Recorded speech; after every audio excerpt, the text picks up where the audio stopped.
शिवाय ओम नमः शिवाय ओम नमः शिवाय ओम नमः शिवाय ओम नमः शिवाय। ओम नमः शिवाय।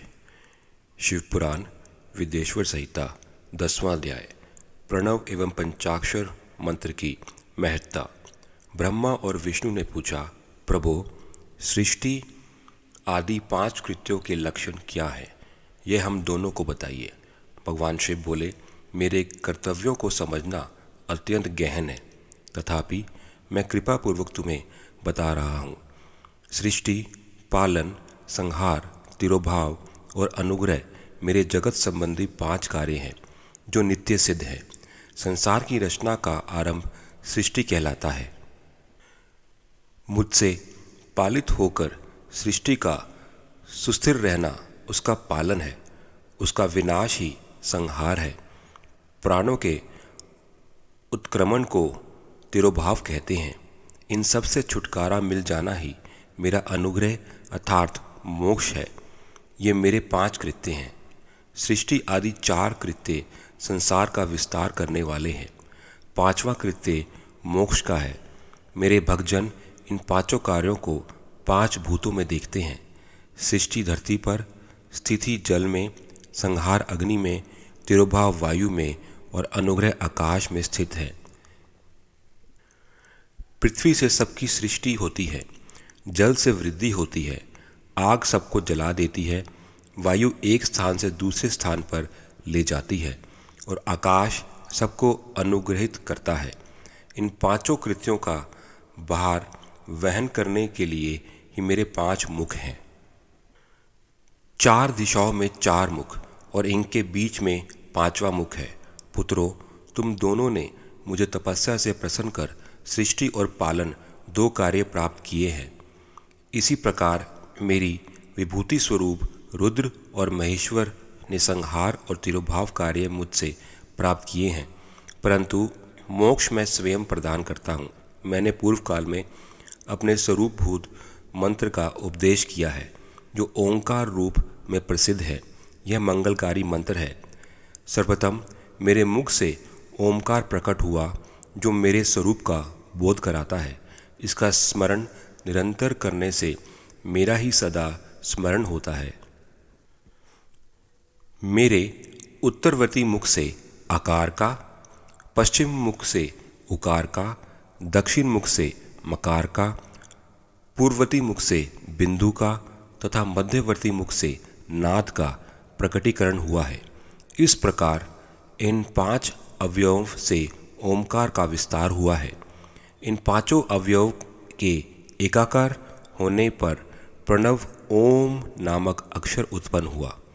जगत में उत्पन्न सभी स्त्री पुरुष इस प्रणव मंत्र में व्यापक है। यह मंत्र शिव शक्ति दोनों का बोधक है।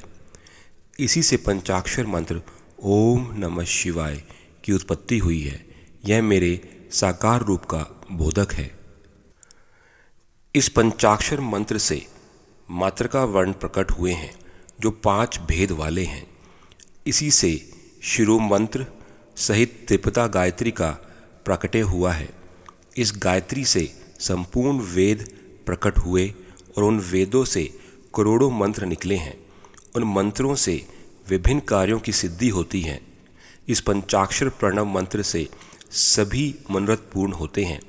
इस मंत्र से भोग और मोक्ष दोनों प्राप्त होते हैं।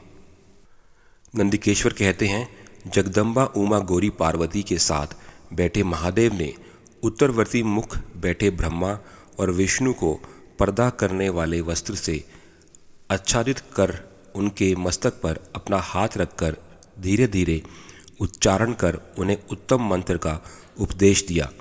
3 बार मंत्र का उच्चारण करके भगवान शिव ने उन्हें शिष्यों के रूप में दीक्षा दी। गुरु दक्षिणा के रूप में दोनों ने अपने आप को समर्पित करते हुए दोनों हाथ जोड़कर उनके समीप खड़े हो जगत गुरु भगवान शिव की इस प्रकार स्तुति करने लगे। ब्रह्मा विष्णु बोले, प्रभु, आपके साकार और निराकार 2 रूप हैं। आप तेज से प्रकाशित हैं। आप सबके स्वामी हैं। आप सर्वात्मा को नमस्कार है। आप प्रणव मंत्र के बताने वाले हैं तथा आप ही प्रणव लिंग वाले हैं। सृष्टि, पालन, संहार, तिरोभाव और अनुग्रह आदि आपके ही कार्य हैं। आपके 5 मुख हैं, आप ही परमेश्वर हैं। आप सबकी आत्मा हैं, ब्रह्म हैं। आपके गुण और शक्तियाँ अनंत हैं। हम आपको नमस्कार करते हैं। इन पंक्तियों से स्तुति करते हुए गुरु महेश्वर को प्रसन्न कर ब्रह्मा और विष्णु ने उनके चरणों में प्रणाम किया। महेश्वर बोले, आर्द्रा नक्षत्र में चतुर्दशी को यदि इस प्रणव मंत्र का जप किया जाए तो यह अक्षय फल देने वाला है। सूर्य की संक्रांति में महाआद्रा नक्षत्र में एक बार किया प्रणव जप करोड़ों गुना जप का फल देता है। मृगशिरा नक्षत्र का अंतिम भाग तथा पूर्णवसु का शुरू का भाग पूजा, होम और तर्पण के लिए सदा आद्रा के समान ही है। मेरे लिंग के दर्शन प्रातः काल अर्थात मध्याह्न से पूर्व काल में करना चाहिए। मेरे दर्शन पूजन के लिए चतुर्दशी तिथि उत्तम है। पूजा करने वालों के लिए मेरी मूर्ति और लिंग दोनों समान हैं। फिर भी मूर्ति की अपेक्षा लिंग का स्थान ऊंचा है, इसलिए मनुष्यों को शिवलिंग का ही पूजन करना चाहिए। लिंग का ओम मंत्र से, मूर्ति का पंचाक्षर मंत्र से पूजन करना चाहिए। शिवलिंग की स्वयं स्थापना करके या दूसरों से स्थापना करवाकर उत्तम द्रव्यों से पूजा करने से मेरा पद सुलभ होता है। इस प्रकार दोनों शिष्यों को उपदेश देकर भगवान शिव अंतर्धान हो गए। ओम नमः शिवाय।